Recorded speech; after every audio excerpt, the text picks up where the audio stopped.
once again, the Premier League have proven that they're going to put wealth over health. Liverpool, once again, are the teacher's pet of the Premier League. They're the media darlings that could do no wrong, and this news has shook me to the core, and it's actually ruined the whole day for me for obvious reasons. As the 20 Premier League clubs, you bottled it again, didn't you, Watford? You bottled it, didn't you, Brighton? You bottled it, didn't you, West Ham? You bottled it, didn't you, Norwich? You pipe up behind the scenes when it comes to the vote itself. You go, oh no, we'll continue. We'll go forward. We accept the decision. Let's go. They've all 20 clubs agreed, unanimously too, restart the season. Again, for me, it should be cancelled null and void. But since when have the Tory party ever cared about people's lives? You know, that does integrate what I said at the beginning, but I can't say it, but I think you know what I'm talking about. And for me, I don't think it should be resuming. And I think this means that phase 2 and steps to phase 3, which I think both will be completing now, and I think it's a disgrace. You know, and they still haven't said whether it's going to be at the home grounds or neutral venues. You're still going to have Liverpool fans congregating outside the stadiums. Liverpool fans don't just live in Liverpool. They have Liverpool fans all over the UK. And they will congregate because people now are getting fed up because they've been lied to, because what's happened with Boris Johnson's advisor, right? There are still loads of questions to be answered. This virus is not going to go away. It's not something that we can go, oh, we'll close the door on it, we'll lock the door, and it won't be able to get through in any way, shape or form. It's going to stay in the UK for a long time to come, so you better get ready for it. Normal life, what we had before this, is not going to be the same ever again until the antibodies are for people all over the UK and until a vaccine is available, but nobody knows yet whether the trials are going to be successful or not. But I might leave that for another day. But people are already starting to flout the rules. So the Premier League coming back, it just encourages them, reels them in like a fishing rod trying to catch a fish, you know, and it's going to cause even more problems, and it's going to cause more people flouting the rules because they're unhappy. The constituents of the Tory MPs, they're getting hundreds and hundreds, right, of replies how disgusted they are, how Boris Johnson's advisor could do what the hell he likes, and the rest of them in England, by the way, because you know, Wales, Scotland and Northern Ireland are still in lockdown, by the way. So just want you to know that, those people who live in England, that Wales is still closed for you, so don't even make a trip to Wales yet. Because we're still in lockdown, obviously.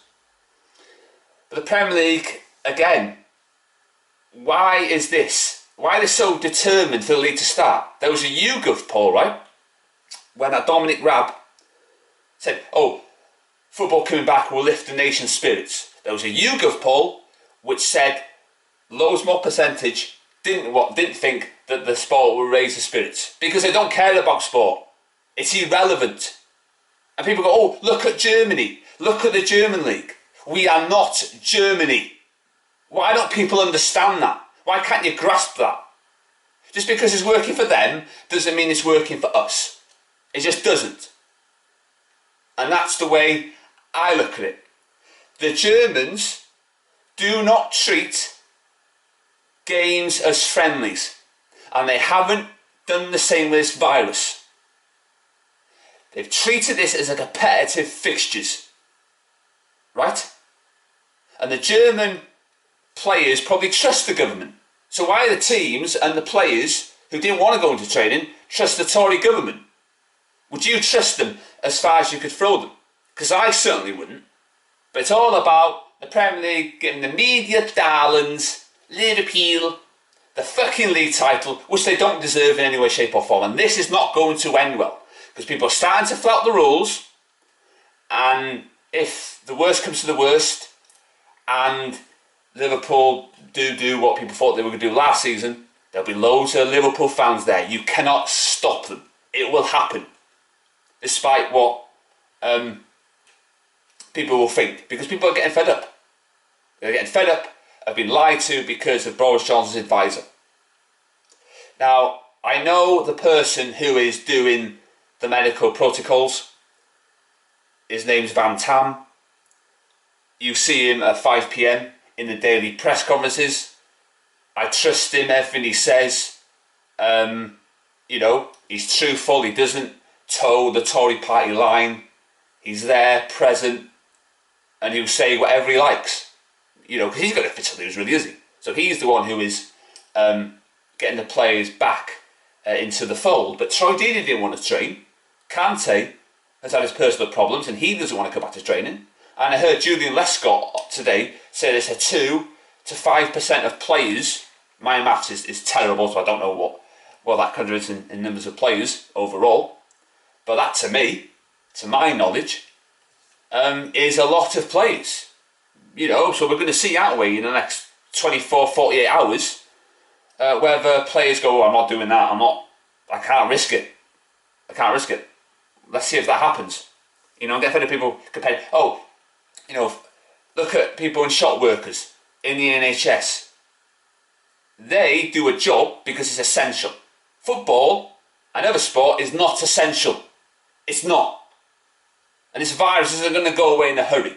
It's going to change our lives forevermore until those antibodies go across the UK and the vaccine trials that they're going to try and do.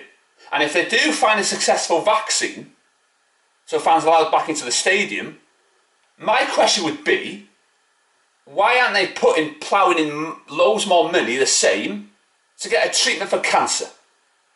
Why are they so focused on ploughing loads of money into the vaccine when they could find a cure for cancer as well?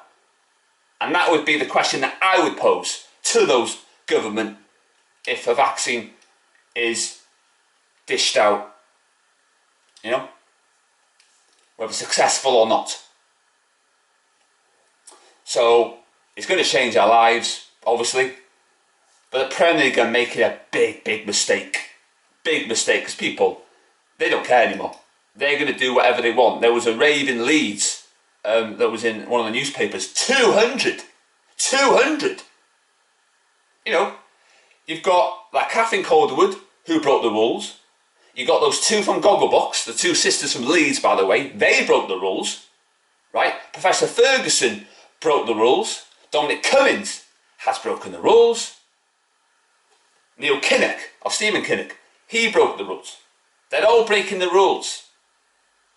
Two Labour people, the Health Secretary in Wales, he broke the rules.